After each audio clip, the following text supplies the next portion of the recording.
Saya akan mengkagumi Gus Dur dari segi fikih. Ketika Gus Dur dilengsarkan dari presiden, yang paling saya kenang dan para ulama seluruh Indonesia, mungkin seluruh dunia mengenang adalah keberhasilan Gus Dur mengelola konflik itu tidak pertumpahan darah. Satu prestasi yang insya Allah jadi amal beliau, semoga mendapat ridhonya Allah Subhanahu wa Ta'ala. Karena yang paling dihindari oleh Islam sebisa mungkin adalah jangan ada darah menetes, apalagi hanya demi kekuasaan. Lorian jadi presiden dilengsarakan dia. Lah kok purun? Oh, 300.000 tiang ajeng pun tanda tangan ajeng mempertahankan kula nek perlu kurban nyawa. Cuma kula mikir lah iya, jabatan nok negara iki dhuwure apa sih presiden itu? Kok sampai harus meneteskan darah manusia Indonesia? Mbok betul perlu. Meneh-meneh lak terbukti dewi.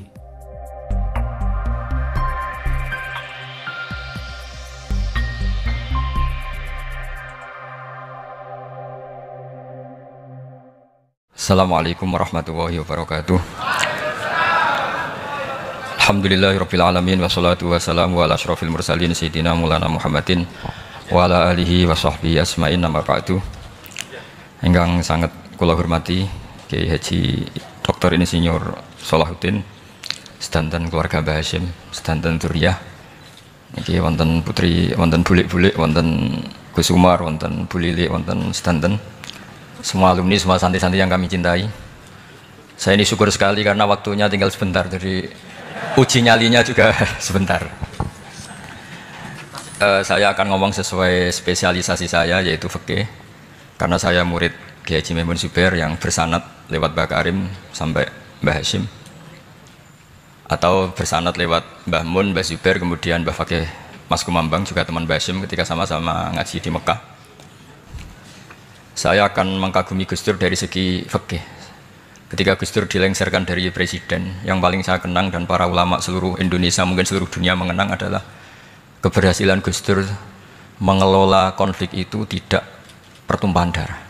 Itu satu prestasi yang insya Allah jadi amal beliau, semoga mendapat ridhonya Allah Subhanahu wa Ta'ala. Karena yang paling dihindari oleh Islam sebisa mungkin adalah jangan ada darah menetes, apalagi hanya demi kekuasaan. Sehingga Rasulullah SAW sampai berdamai ketika terjadi tarik ulur di Sulhul Hudaybiyah. Saat itu Suhail bin Amr memberi sekian poin yang mendikte Rasulullah, semuanya merugikan Rasulullah. Tapi tidak semuanya merugikan Rasulullah, tidak ada yang menguntungkan sama sekali. Tapi Rasulullah menuruti itu semua demi tidak bertumpahan darah. Padahal Suhail bin Amr zaman itu masih kafir. Sehingga menjadi fikih bahwa perdamaian itu harus kita jaga. Sampai ada ayat wa in janahu lisalmi fajnalaha wa tawakkal 'ala Allah, jika mereka ingin damai kamu harus menuruti itu.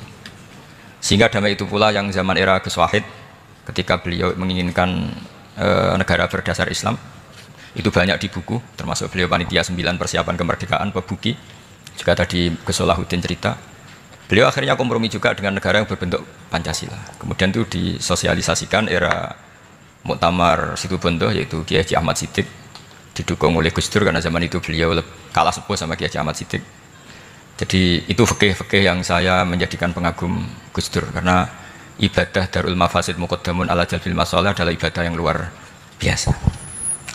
Berikutnya saya mohon sama Kiai Haji Salahuddin Wahid berkenan saya cara berpikir begini untuk Gus Dur. Jadi saya ini dari keluarga Kiai, saya juga senasab dengan keluarga Mbah Hasyim karena sama-sama turunan Mbah Sambul Asem. Jadi beliau adalah Abdurrahman bin Wahid bin Hasyim bin Asy'ari bin Wahid lagi, terus bin Abdul Halim 2 sampai Mbah Sambu. Kira-kira nasabnya sama dengan saya, dengan Mbah Hamid yang dari jalur itu. Saya mau bercerita begini. Watak seorang cucu itu biasanya mengalir dari pikiran besar mbah-mbahnya atau leluhurnya, karena setiap mbah-mbahnya pasti berdoa dzurriatan thayyibah, yaitu anak cucu yang baik. Saya sengaja di sini bawa kitab yang ditulis oleh Muhammad Asad Shihab, seorang Libanon, menulis bahwa Mbah Hasyim Asy'ari adalah terhitung sebagai mujaddid, sebagai pembaharu Islam, setidaknya di Asia sini atau di Indonesia. Di sini ada kitab ini diterjemah beberapa kali, sebagian oleh Kiai Haji Mustafa Bisri, sebagian oleh Kiai Sodik Semarang. Saya punya edisi asli, edisi Arabnya. Karena saya dari awal ingin ngaji sama santri-santri Tebuireng. Karena buyut-buyut saya itu termasuk gurunya Mbah Soleh Darat. Jadi buyut saya yang di Kudus, Pondok Damaran itu dulu Mbah Soleh Darat pernah ngaji di situ. Dan Mbah Hasim kecil pernah ngaji sama Mbah Soleh Darat. Dan tentu biasa itu dalam ilmu sanad, guru-guru saya indukannya di Mbah Hasim juga pernah ngaji beberapa ulama di Pantura. Dan saya pastikan di antara perilaku atau manhaj Mbah Hasim adalah, ini saya baca, guru-guru beliau kemudian ada perilaku yang persis ditiru Gus Dur. Jadi itu bukan sekedar bukan sekedar mitos atau kebetulan, beliau punya pilihan-pilihan yang dipilih sampai akhir hayatnya. Di sini ada cerita proses Mbah Hasim ngaji, kemudian pernah ada seorang Jerman mau belajar Islam sama Mbah Hasim, kemudian ditemui beliau dengan sangat hangat. Ketika sudah mengenal Islam secara detail, ya saya ulang lagi, ketika sudah mengenal Islam secara detail, beliau ngendikan, kamu jangan tergesa-gesa, kata beliau, kamu harus menerima Islam ini secara al-bayinah, secara argumentatif, secara logika yang benar, jangan karena terpaksa. Itu pula yang akhirnya Mbah Hasim mendorong khuriyatul fikri, orang itu harus merdeka dalam berpikir. Itu pula yang mengilhami Rasulullah SAW ketika Sulhul Hudaybiyah. Orang kafir yang masuk Islam harus dikembalikan ke habitat kafir, karena itu habitat asli, karena rata-rata dulu suku Mekah zaman itu kafir semua. Tapi yang orang Islam masuk kafir harus dibiarkan karena dianggap kembali ke habitat. Tentu semua perjanjian itu merugikan Rasulullah SAW. Tapi yang unik, Rasulullah itu menerima itu semua. Kata Rasulullah, sudah perjanjian itu kita terima saja. Akhirnya perjanjian itu diterima. Kemudian tapi Nabi hanya minta satu hal. Orang kafir Quraisy tidak boleh melarang orang diskusi Islam. Akhirnya mereka diskusi tentang Tuhan, tentang agama, tentang macam-macam. Sehingga mereka akhirnya membandingkan, namanya punya Tuhan batu sama Tuhan yang disebut Muhammad. Tentu mereka masih jangkar pakai nama Muhammad. Mereka diskusi. Kalau kita punya Tuhan berhala, efeknya begini-begini. Kalau Tuhan kita banyak, efeknya gini-gini. Diskusi. Yatafawaduna fil hadis. Mereka diskusi secara terbuka. Terus fama ahadun yaqilu syai'an illa dakhala fihi. Kemudian seseorang yang berpikir secara benar, yang mengenali Islam, pasti akan masuk Islam. Sehingga karena mereka diskusi bebas tanpa tekanan, akhirnya mereka memilih Islam. Dan selama mereka Islam, mereka akhirnya ikrar Islam sama ikrar ya cara sekarang ikrar, kemudian menjadi Muslim, dan otomatis perjanjian itu dibatalkan. Makanya kata Imam Zuhri, guru Imam Malik, maka nafathun a'zuma fil Islam min sulhul Hudaybiyah. Enggak ada kemenangan Islam sehebat kemenangan dalam Hudaybiyah, yaitu orang berbebas berpikir. Kemudian kebebasan berpikir ini pasti mengarah ke mengakui yang benar, menanggalkan yang salah. Tentu orang dulu mendewa-dewakan Lata Uzza, pokoknya menuhankan makhluk, menjadi sadar bahwa itu aneh. Kenapa kita harus sembah batu yang dipahat, kenapa kita harus menyembah makhluk dan sebagainya, dan akhirnya mereka Islam. Tapi dulu kalau suasana perang itu keinginan orang hanya ingin menang kalah. Jadi yang kafir itu hanya ingin menang, pokoknya jangan sampai kalah, nggak pernah berpikir Islam itu apa. Di mana-mana perang itu ya pikirannya menang kalah. Tapi setelah nggak ada perang, meskipun segala perjanjiannya merugikan Islam, orang akan berpikir secara objektif. Makanya fama ahadun yaqilu syai'an illa dakhala fihi. Tidak ada seseorang yang berpikir tentang Islam kecuali akhirnya masuk Islam. Sehingga itu disebut maka nafathun a'zama fil Islam min sulhul Hudaybiyah. Enggak ada futuhat yang sebesar sulhul Hudaybiyah. Ya, kitab ini namanya Wadi'ul Labinat Istiqlalil Indonesia. Mungkin santri Tebuireng mungkin lebih tahu ya, karena harusnya lebih tahu. Jadi kalau tahunya baru sekarang ya rada innalillahi wa inna ilaihi rajiun. Jadi saya tidak perlu bangga lebih tahu, karena memang seharusnya Anda lebih tahu. Kalau tidak ya keterlaluan. Ya namanya itu Wadi'ul Labinatil Istiqlal al-Indonesia. Ini saya baca, tapi ini demi Gus Dur, artinya bahwa pilihan-pilihan itu mulai ada zaman Mbah Hasyim Asy'ari. Saya baca satu-satu ya, mulai kredibilitas ilmu beliau, karena dalam Islam itu harus ada sanad. Saya pernah ditanya seorang ilmuwan, Pak Bahak, kenapa Islam itu harus ada sanad? Kita kan orang cerdas, kan bisa berpikir sendiri, ngapain nunggu pikirannya orang-orang gitu.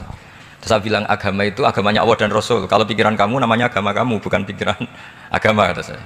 Kalau kamu punya pikiran, yang namanya pikiran kamu, tidak agama. Kalau agama itu harus bersanad. Jadi pikirannya Mbah Hashim sama dengan pikirannya Mbah Mahfud pikirannya sama dengan Said Abi Bakar Sato sama dengan Sayyid Zaini Dahlan dan seterusnya sampai logika itu sampai Rasulullah Shallallahu Alaihi Wasallam. Saya beri sekian contoh. Pikiran yang kita ciptakan bisa salah, misalnya begini. Dulu misalnya Nabi pernah bersabda, al-qatil wal maqtul finnar, pembunuh yang dibunuh sama-sama neraka. Jadi idal taqal muslimani bisayfihima fal qatil wal maqtul finnar. Jika dua orang muslim bertemu sama-sama bawa pedang, maka yang bunuh maupun yang dibunuh itu sama-sama masuk neraka. Makanya kita harus syukur sekali Indonesia itu paling menghindari membunuh, karena kalau sesama muslim membunuh itu ancamannya berat, sama-sama masuk neraka. Bukan sekedar diboyong dari pondok Tebuireng, itu neraka. Kalau dibayang pondok gampang, nanti pondok lain gampang. Terus logika sahabat begini, hadza al-qatil fama balul maqtul. Oke ya Rasulullah, kalau al-qatil masuk neraka namanya pembunuh, oke kita terima. Tapi fama balul maqtul, lalu dosanya yang terbunuh itu apa? Wong dia korban kok dia dibunuh. Apa jawabannya Rasulullah sallallahu alaihi wasallam? Jawabannya innahu kana harison ala qatli sahibi. Sebetulnya dia juga mentalnya pembunuh, cuma nasibnya terbunuh. Jadi seperti misalnya sampean hasud saya, itu enggak perlu disakeni. Sebenarnya sampean yang inginnya ya menggusur saya, cuma nasibnya tergusur gitu. Makanya kalau ada orang rebutan pacar kok kalah itu udah usah disakeni. Sebenarnya mentalnya dia perebut gitu. Cuma nasibnya kalah gitu loh. Jadi apa ya? Ya tadi. Ya ini penting ya, penting sekali. Itu jadi sebetulnya ketika duel itu semuanya kan mentalnya pembunuh. Maka dia nasib saja sebagai maktul, tapi mentalnya pembunuh. Karena dia mentalnya, niatnya, komitmennya pembunuh, maka dia sama-sama di neraka. Maktul itu fakta, faktanya terbunuh, tapi mentalnya pembunuh, sehingga hukumannya sebagai pembunuh. Sama kalau sampean berebut itu mentalnya ya perebut, cuma nasibnya kalah atau terebut. Itu soal nasib. Ini saya baca dulu ya guru-guru Mbah Hashim supaya clear. Selama ini yang dikenalkan beliau ngaji sama saya Mahfud, saya Khotib Minangkabau. Ini di kitab ini. Saya baca sesuai harokat yang ada di kitab ini. Nanti kalau sampai tidak cocok karena beda madhab, ya nggak apa-apa, asal pinter saja. Karena baca kitab itu unik. Kadang-kadang satu guru sama guru yang lain itu beda-beda. Dan biasanya guru itu nggak mau kalah. Mbah Mun tuh sering cerita, ada kiai maknani wati ini lan wit alu. Itu muridnya gerutu karena pernah mondok itu kok nggak gitu. Pak guru, di kitab saya maknanya itu pohon elu. Lah iya cung wit elu kena gua alu kata gurunya karena gurunya nggak mau kalah. Ada yang guru itu salah baca wal jarodin lan lawang. Muridnya nggak terima. Pak Yai saya pernah ngaji itu maknanya walang. Lah iya walang sing ning lawang cung. Itu memang kasus makna-makna di Jawa itu banyak. Karena awalnya memang wis rodok bodoni. Kenapa saya bilang bodoni? Yang bilang Mbah Mun makna Jawa ono bodoni nih. Karena watin itu kan nggak ada di Indonesia. Tapi kiai itu malu kalau gak iso maknani. Akhirnya wati ini wet elu. Tanyakan orang pakar ahli Jawa ya tidak tahu lo itu apa. Pokoknya butuh kiai itu ada lafaz ya ada maknanya. Padahal jenis itu nggak ada di Indonesia. Seperti haudat itu maknanya di Jawa sekedup. Sekedup itu rumah kecil yang ada di Unta zaman dulu. Di Jawa ada enggak? Tidak ada. Kalau kamu tanya orang Jawa ini apa namanya? Namanya ya rumah kecil di atas Unta. Tapi Kiai Jawa dulu punya makna namanya apa? Sekedup. Jadi Kiai Jawa itu luar biasa improvisasinya. Ya rodok bodoni itu. Lah yang sering bodoni itu bab halal haram, tapi bodoni apik. Yang tidak semua bodoni itu buruk, kadang wajib. Betul ini. Ini sama tergesola. Ini karena keahlian fikih saya juga barokahnya Mbah Hashim Asy'ari supaya beliau senang. Beliau senang karena para nabi, para wali, para ulama itu tidak meninggal. Tadi kalau Mbak Anita bilang wafat itu kalau dalam bahasa Arab wafa yafi wafaan itu maknanya nuhoni. Nuhoni itu sudah memenuhi. Jadi sebenarnya memang nggak pernah ada orang mati itu. Jadi kita punya jatah umur, jatah rezeki sudah terpenuhi semua. Namanya wafat. Dari kata wafa yafi wafaan, sesuatunya sudah penuh maka diambil. Kalau roh sendiri nggak pernah meninggal. Ya roh sendiri. Kalau Mbak Anita bilang kita memperingati kehidupan Gus Dur ya memang hidup karena tadi nggak ada siapapun bilang orang itu mati. Orang mati itu adalah jasad, rohnya diambil dari jasad. Lah roh sendiri ini nggak pernah berstatus mati. Karena makanya orang Jawa semua sepakat. Wong mati itu piye? Sing nyawane dijabut, jasadnya mati, nyawanya diambil. Kemudian nyawa ini yang mengalami dapat nikmat maupun dapat azab. Sehingga keyakinan ahli sunnah wal jamaah ini perlu didoakan karena menghadapi Allah butuh topangan doa dan doa itu nggak pernah salah. Karena otoritas doa itu.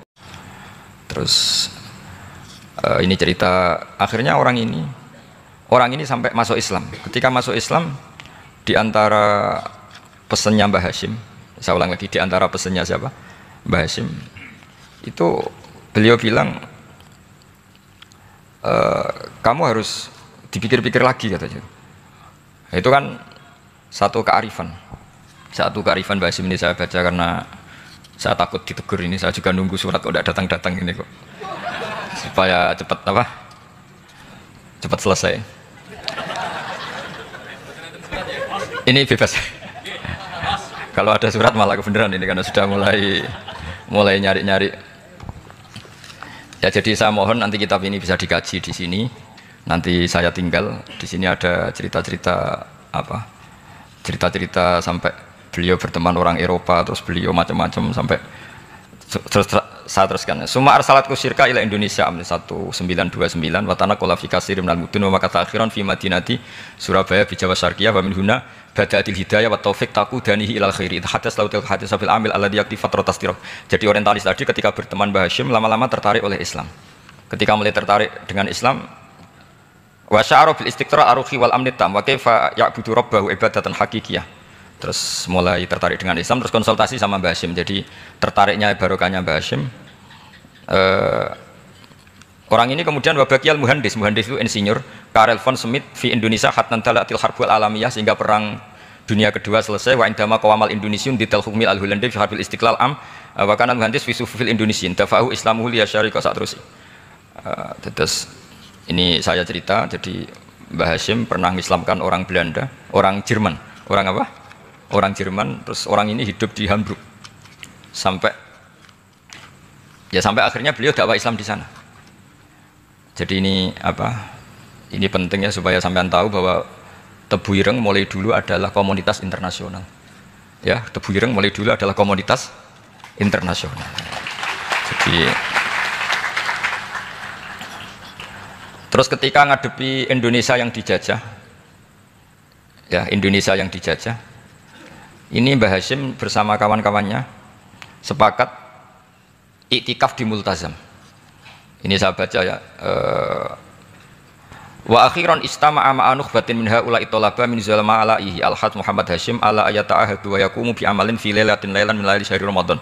Al-mu'azzam istama'a haula'i talaba waladina yantamuna ila iddati qawamiyatin. Qawamiyah itu kalau bahasa sekarang perlawanan min Afrika wa buldani janubi Asia, Asia Tenggara, wa Asia Wusta, Asia Tengah, wal buldan al-Arabiyah. Wa kana al-had Muhammad Hasyim Asy'ari ahadahum. Wa waqafu jami'an amamal multazam bil Ka'batil musyarrafah. Wa ahadu wa aqsamul yamin ala yakum bil jihad fi sabilillah li ilahi kalimatil Islam wa tauhidil muslimin bin nasril ilmi wa tawiyah wa tafaqquh fiddin talaban lil mardatillahi ta'ala la yarjuna min wara'i dzalika malan wala mansiban li anfusihim. Jadi sebelum beliau pulang ke Indonesia, itu komunitas Asia Tengah, Asia Dekat, Asia Jauh semuanya dijajah karena Mesir dijajah Prancis, yang Burma dijajah ini, yang Indonesia dijajah ini, semuanya berdoa di Multazam. Intinya Mbah Hasyim itu patriotik betul. Tapi ya religius betul. Beliau berdoa di Multazam, beliau menyanggupi siap jihad melawan penjajah, tapi saat itu juga berikrar kalau semua itu tidak untuk nyari pangkat. Makanya saya yakin Gus Dur adalah orang saat jabat presiden karena supaya Indonesia tidak chaos. Buktinya apa? Ketika beliau dilengsarkan ya santai saja. Wong ngajine wa mal hayatud dunya illa mataul ghurur. Jadi ya santai saja itu. Enggak jadi masalah. Terus kitab ini menerangkan, ini saya baca ya. Li khidmatid duwal alladziina laha musta'maratun. Musta'marat itu dijajah mislu Holanda wa Inggris wa Rusia wa Pernisa wa fi hadzal amri bidzat ara anna alal muslimin wal mas'ulin khususan. Ini intinya ulama-ulama yang dari timur jauh kemudian sowan ke Mbah Hasyim minta fatwa karena negara-negara mereka juga dijajah. Jadi dulu orang dari Jerman, dari mana-mana belajar Islam juga sama Mbah Hasyim. Yang negara-negara Asia Timur, Asia Dekat itu juga kalau konsultasi apa kemerdekaan juga sama siapa? Mbah Hasyim. Jadi uniknya kitab ini ditulis oleh orang Libanon. Jadi orang Libanon itu saking penasarannya sama Mbah Hasyim Asy'ari itu datang ke sini. Ya datang apa? Datang ke sini untuk belajar sama Mbah Hasyim. Dan di antara belajar itu kemudian sampai sini ternyata tamu-tamunya Mbah Hasyim dari berbagai negara. Mulai yang konsultasi cara memerdekakan negaranya karena mengalami dijajah, sampai cara belajar Islam yang benar. Termasuk tadi yang Karel von Schmidt tadi yang masuk Islam karena konsultasi sama Mbah Hasyim. Padahal dia orang Jerman. Terus di antara kelebihannya Mbah Hasyim, ini juga ditiru Gus Dur. Wal haju Muhammad Hasyim la yajidu kharojan ayuna kisau sami' wal mukhatab. Bal yurahibu bidzalik. Mbah Hasyim orang yang enggak tersinggung ketika pendapatnya ditentang atau digugat oleh lawan bicaranya. Beliau santai, tidak apa, terus ya tidak berontak, ya santai aja. Enggak terus angger dibantah, oh membantah kiai kualat, enggak, itu enggak ada sanadnya.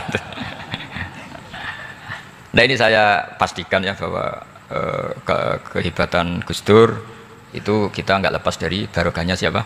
Mbah Hasyim. Sekali Rasulullah Shallallahu Alaihi Wasallam sebagai Sayyidul Khalqi, Sayyidul Anbiya al Mursalin, beliau yang ngakui ana da'watu Ibrahim wa bisyaratu Isa. Aku hebat ngene iku barokah dungane Nabi siapa?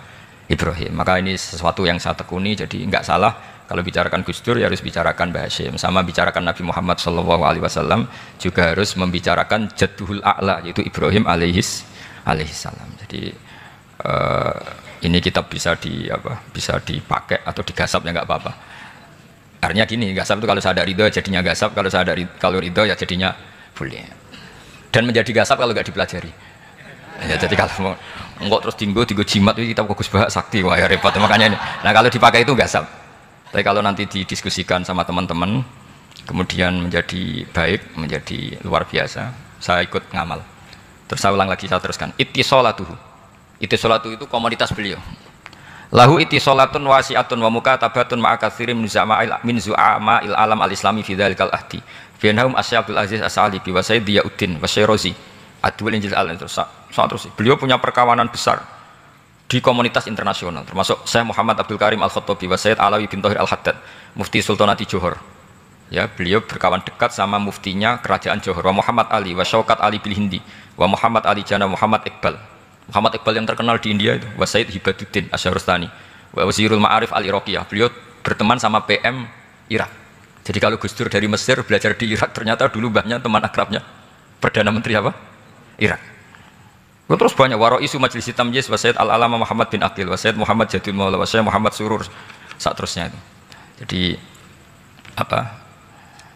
ini nanti saya tinggal termasuk catatan-catatan ini, saya mohon ridho dari Gus Solah dari supaya santri-santri sini belajar Mbah Hasyim lebih serius supaya gampang.